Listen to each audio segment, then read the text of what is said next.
من حوالي 10 أيام لقيت فجأة تصريح منسوب ليا إن أنا صرحت بيه لقناة التحرير. خارج التصريح ده من موقع إلكتروني سوري بيتوزع بكثافة على الإنترنت. عنوان التصريح: فلان الفلاني يفتح النار على قطر. وخلاصته إن أنا بلعن سلسبيل قطر وحلفائها العرب عملاء أمريكا لدورهم في التآمر على النظام في سوريا اللي خرج الشعب يؤيده بالملايين. قناة التحرير كذبت التصريح. حضراتكم شاهدين ان انا ما اتكلمتش في الموضوع ده لغاية النهاردة. بعت انا تكذيب للموقع ما اتنشرش. كلمت بعض الاصدقاء اللبنانيين اللي ليهم علاقات واسعة في سوريا، قالوا لي هنعمل اللازم، ما حصلش. لقيت نفسي مضطر النهاردة ان انا اوضح موقفي من اللي حاصل في سوريا، خصوصا ان انا عارف ان انا متهم مسبقا من زمان بالانحياز للنظام السوري. انا الحقيقة ما انكرش انه بتربطني بسوريا علاقة في خلفيتها طبعا ايمان بالعروبة، ويمكن حنين الى الماضي، الى الزمن الجميل وانا في بدايات الشباب وبدايات عملي في الصحافة. عشت وقتها في الشام حوالي سنة ايام الوحدة، كان الكلام ده سنة 1959، يعني من 52 سنة. ما انقطعتش العلاقة مع سوريا طول السنين دي، اعرفها شبر شبر، اعرف الارض واعرف الناس، اعرف كتير من اللي اثروا في الحياة السياسية وفي الحياة الثقافية، واعرف اكتر من الناس العاديين. الرئيس بشار الاسد معرفوش الا من سنة 2005، يعني من 6 سنين. كنت وقتها عايش في دبي بقدم قلم رصاص. جالي تليفون من الرئاسة السورية: الرئيس عايز يشوفك.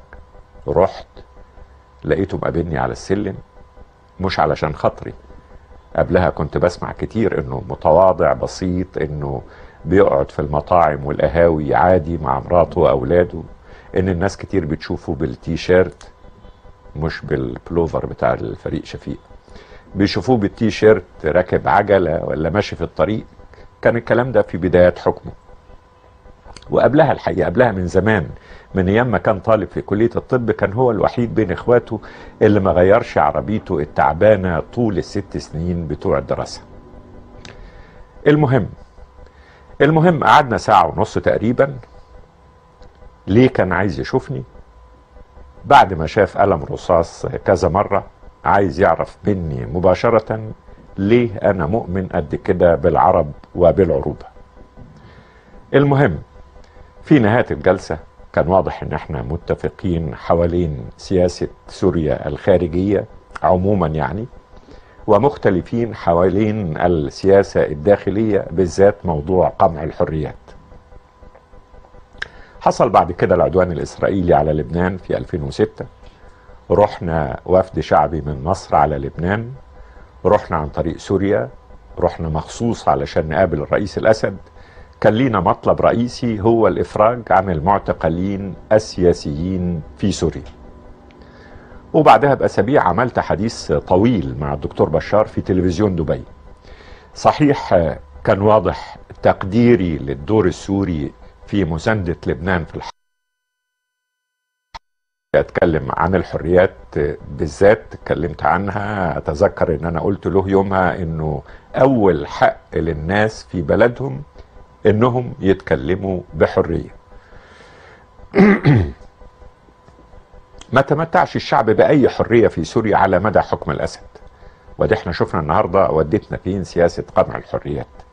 شفنا ازاي انتفض الشعب في سوريا في شهر مارس اللي فات، وشفنا ازاي القمع بالدم بالدبابات. بعد كم أسبوع من بداية الانتفاضة كلمت همزة الوصل اللي بكلمه وبيكلمني عادة في الاتصال مع المسؤولين السوريين.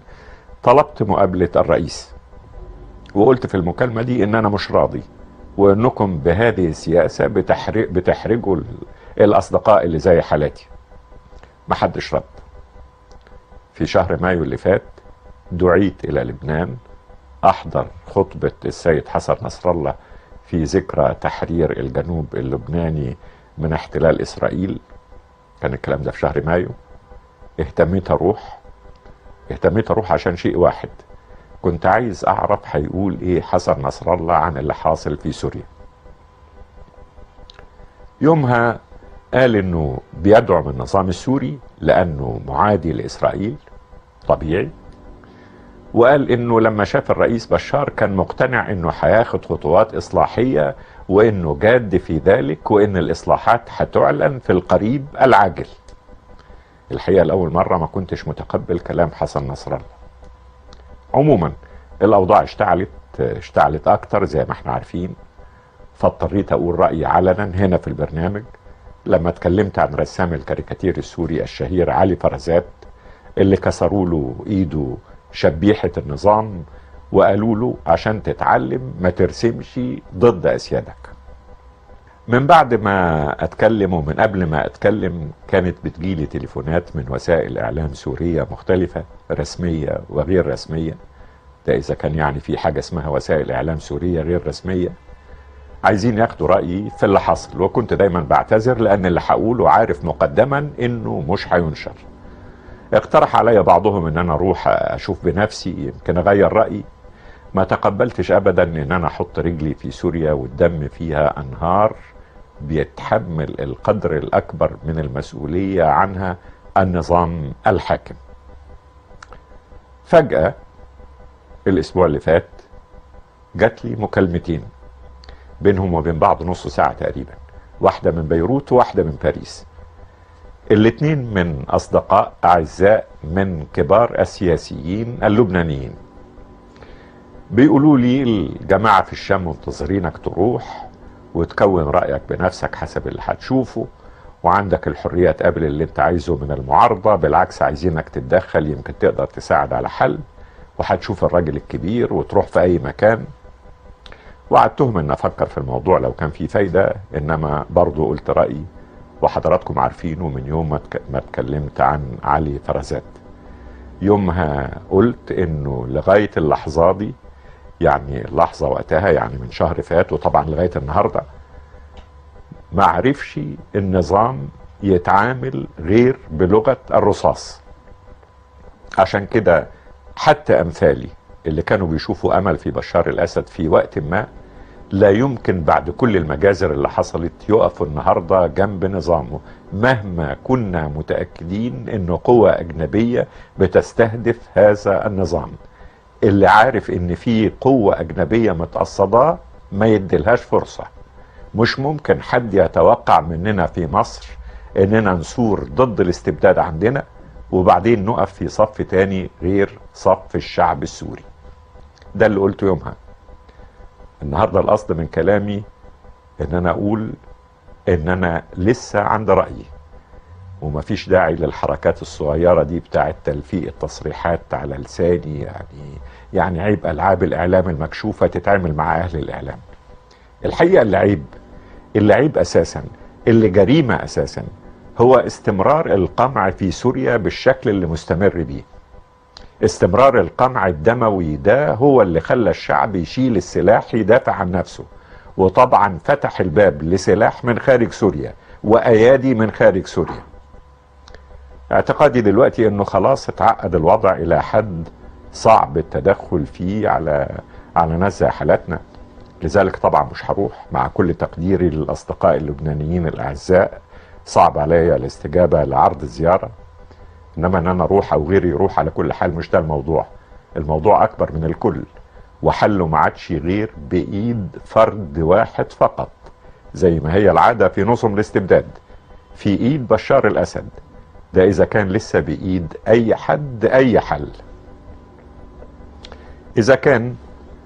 اذا كان فما فيش مخرج النهاردة يمكن يعول عليه غير المبادرة العربية. انا بالتأكيد بيقلقني في المبادرة العربية البند بالذات اللي بيقول انه في حال عدم توقف اعمال العنف والقتل يقوم الامين العام للجامعة بالاتصال بالمنظمات الدولية المعنية بحقوق الانسان بما فيها الامم المتحدة. ده بند بيفتح الباب لتدخل اجنبي. النهاردة حقوق انسان محدش عارف اذا كان يوصل بكرة للسلاح ولا ما يوصلش للسلاح. الجامعة الحقيقة لازم تعلن بوضوح انها بترفض التدخل الاجنبي، خاصة بعد ما رحبت امريكا واوروبا بقرارها. انما إنما مع ذلك مفيش وسيلة لقطع دابر التدخل الأجنبي سوى إنه يكون في حل عربي، الأصح حل سوري تساعد عليه الجامعة العربية. طريق هذا الحل هو قبول المبادرة، مش بالكلام زي ما عملنا من 10 أيام، بالفعل، بإيقاف إطلاق النار، بالجلوس إلى مائدة تفاوض ولا حوار، مائدة عمل جدي يعني يكون فيه الحكام مستعدين لتقديم التنازلات